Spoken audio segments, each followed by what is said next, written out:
तुटलेली आहे गिरीश कदम आणि नितेश राणे कसं बघताय? नाही, अलीकडे सरकार गोंधळी सरकार म्हणायला पाहिजे अशी स्थिती आहे. गोंधळलेली अवस्था आहे. म्हणजे एक मंत्री जातो आणि दुसऱ्या मंत्र्यांच्या मतदारसंघामध्ये आणि कायदा सुव्यवस्था आणि कायदा सुव्यवस्थे किंवा हिंदुत्व सांगतो आणि त्याला स्थानिक मंत्री योगेश कदम त्याला उत्तर देतात की हे आम्हाला शिकवू नका, कायदा सुव्यवस्था आणि शांतता कशी राखायची हे आम्हाला ठाऊक आहे असं ते बोलले. आणि त्यातून यांनी सांगितलं की गृहमंत्री आमचे आहेत. आणि मंत्री आहात तुम्ही दोघेही, या मंत्रिमंडळातले तुम्ही दोनही जबाबदार आहात. आणि यावरून जर वाद होत असेल तर हे किती गोंधळी सरकार आहे हे आता दिसत आहे. एकीकडे मुख्यमंत्री महोदय म्हणतात की पाकिस्तानचा एकही नागरिक महाराष्ट्रात नाही, आणि दुसरीकडे नगरविकास खात्याचे उपमुख्यमंत्री म्हणतात की 107 पाकिस्तानी सापटत नाही.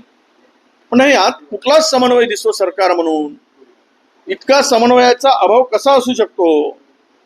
म्हणजे यामध्ये विसंवाद या सरकारमधला आता स्पष्ट होतो आहे आणि हे सरकार गोंधळी आहे हे आता स्पष्ट झाले. एनसीईआरटीच्या पुस्तकामधून मुघलांचा इतिहास काढण्यात आलाय, बेटी बचाव कुंभ यासारख्या, तसंच जातीय ब्रिटिशांनी देखील अशा पद्धतीचा अभ्यासक्रम त्याच्यात टाकण्यात आलेला. नाही, मला कीव येते की इतिहास पुसून काय यांना नवा इतिहास निर्माण करण्याची काहीतरी मग ताकद तरी दाखवा. पण तो इतिहास हा झालेल्या घटनांची साक्ष असते. इतिहासामध्ये जे काही घडलंय ते खरं म्हणजे ते ठेवा, हे आपण त्याला जपतो इतिहासाला. त्यामध्ये इतिहासाने जर आपल्याला सगळ्यांना पुढच्या पिढीला काही चुकीचं होत आहे हे दाखवता येईल.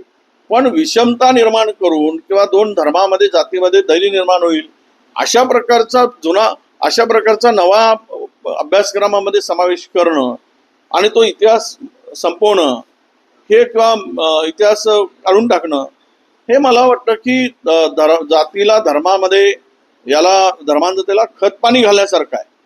आणि या देशामध्ये एकूणच या देशाच्या लोकांमध्ये भेदभाव निर्माण करण्याची भूमिका, दोन धर्मामध्ये भेदभाव निर्माण करण्याची भूमिका, एकात्मतेला छेद देण्याची भूमिका यामध्ये या सरकारची स्पष्ट दिसते. नरहरी झिरवळ म्हटले की 2100 रुपये देण्याचं आश्वासन कोणी दिलं नव्हतं, 1500 महिला खुश आहे.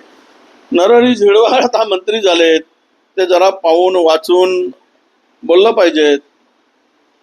1500 मध्ये महिला खुश आहेत दिसतील ना जिल्हा परिषद पंचायत समितीला, महानगरपालिकेच्या निवडणुकीमध्ये. तुम्ही महागाई वाढवून एकीकडे लूट सुरू केली, दुसरीकडे तुम्ही 2100 रुपये देतो म्हणून तुमच्या जाहीरनाम्यामध्ये आहे. आता कदाचित झिरवाळनी ते लिहिलं नसेल म्हणून त्यांच्या लक्षात आलं नसेल किंवा झिरवाळनी सांगितलं नसेल, पण त्याच्या पक्षप्रमुखांनी ते मान्य केलं आहे. आणि राज्याच्या मुख्यमंत्र्यांनी भारतीय जनता पक्षाच्या जाहीरनाम्यामध्ये ते स्पष्ट आहे 2100 रुपये देण्याचं, महायुतीच्या जाहीरनाम्यामध्ये आहे. त्यामुळं असे पळवाटा शोधून मला वाटतं सरकारची भूमिका ही उनके नियत में खोट आहे असं त्याचा अर्थ होतो. परभणी आणि पुण्याच्या डीपीडीसीच्या बैठकीमध्ये अधिकाऱ्यांना फटकारलं की कमिशनखोरी जी आहे ती चालणार नाही कुठल्याही अधिकाऱ्यांची. कमिशनखोरी तर सर्रास सुरू आहे, कुठे नाहीये. महाराष्ट्रामध्ये भ्रष्टाचाराला प्रचंड आता ऊत आलाय असं म्हणू. प्रचंड भ्रष्टाचाराचं प्रमाण वाढलंय. खालच्या स्तरापासून लोकांनी पैसे दिल्याशिवाय एकही काम प्रशासनातला अधिकारी करत नाही, खालच्या स्तरापासून होत नाही आहे. आणि अलीकडे बजेटमध्ये तरतूद होते, पण आता ज्या विभागाला बजेट दिला जातो त्या विभागांनी पैसे देत असताना कामाचे तिथे सुद्धा कमिशन घेतल्याशिवाय ते निधी वितरित केला जात नाही. ते विभाग जे काही मंत्रालय आहेत, वित्त विभागाकडून ज्या विभागाला निधी दिला जातो ते विभाग त्या कंत्राटदार असतील, पुरवठादार असतील, कोणाचे पैसे असतील तर ते देताना पेमेंट करताना सुद्धा पैसे घेऊनच केले जातं. ही सगळी वस्तुस्थिती आहे. त्यामुळे आता तुम्हाला हा भ्रष्टाचार संपवायचा असेल तर त्याची सुरुवात मंत्रालयातून करावी लागेल. शिक्षक भरती घोटाळ्याचा ईडीने एंट्री मारलेली आहे. नाही, खरं म्हणजे आवश्यकताच आहे याची. हा मोठा घोटाळा आहे. तो 17 ते 23 पर्यंत हा घोटाळा झालाय. 580 ईडीने केली पाहिजे. स्पेशल SIT मला तर निवृत्त न्यायाधीशामार्फत चौकशी करावी. त्याची उच्चस्तरीय चौकशी होणं आवश्यक आहे. जो संस्था चालक यामध्ये दोषी आहे, जे शिक्षक विभागाची यंत्रणा दोषी आहे, त्याला कुणालाही सोडू नका. परंतु ओरिजिनल किंवा ज्यांनी हे घोटाळे केले त्याला वाचवण्यासाठी निरपराध माणसाचा बळी घेऊ नका आणि ती चौकशी निपक्षपणे व्हावी. ईडीने शोधून काढावं यातला झालेला व्यवहार, मनी लॉन्ड्रिंग काय काय असेल ते. त्यांना निश्चितपणे एक चांगलं काम आहे असं मी तर म्हणू. नागपूर मेडिकल कॉलेजमध्ये डॉक्टर अविनाश गावंडे यांनी एक सर्वे केला. त्यामध्ये असं आढळून आलेलं की 18 वर्षाखालील जवळपास 50% म्हणजे त्यांचे जे 124 साखर होते त्यातलं 67 स्त्रिया गर्भवती होत्या. एकूणच नागपूर आणि राज्यातल्या सामाजिक आरोग्याला धोकादायक हा सगळा सर्वे आहे. पण काय झालंय की आता आपल्या देशामध्ये जी संस्कृतीचा ऱ्हासच होताना आपल्याला दिसत आहे. आणि जो आपण सगळा फ्री हँड मुलांना देतो आणि त्यांच्यावर बंधनं घालत नाही, त्याचाही परिणाम काही प्रमाणात होताना दिसतोय. मला खरं तर हे फार गंभीर बाब आहे की अल्पवयीन मुलींच्या संदर्भात अशी परिस्थिती समोर येत असेल तर नागपूर असेल किंवा मुंबई असेल, महाराष्ट्र असेल, देश असेल, हे एकूणच म्हणजे मी असं म्हणेल की आपला भारत हा संस्कृती प्रधान देश हा संस्कृतीहीन होत चाललेला आहे आणि पाश्चात्य संस्कृतीचा पगडा आपल्या देशावर अधिक जोरकसपणे बिंबवला जातोय.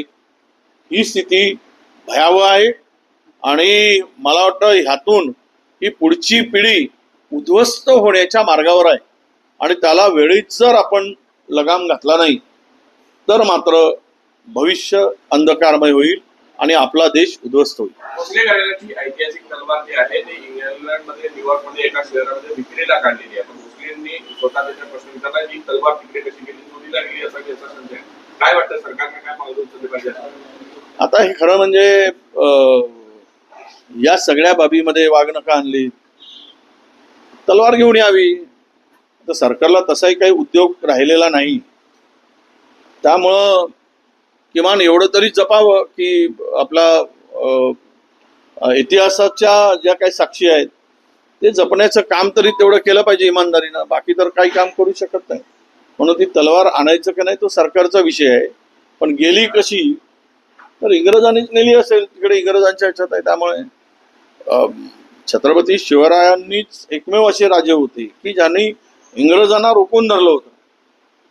इंग्रजांचा प्रवेश त्यांच्या काळात होऊ दिला नव्हता.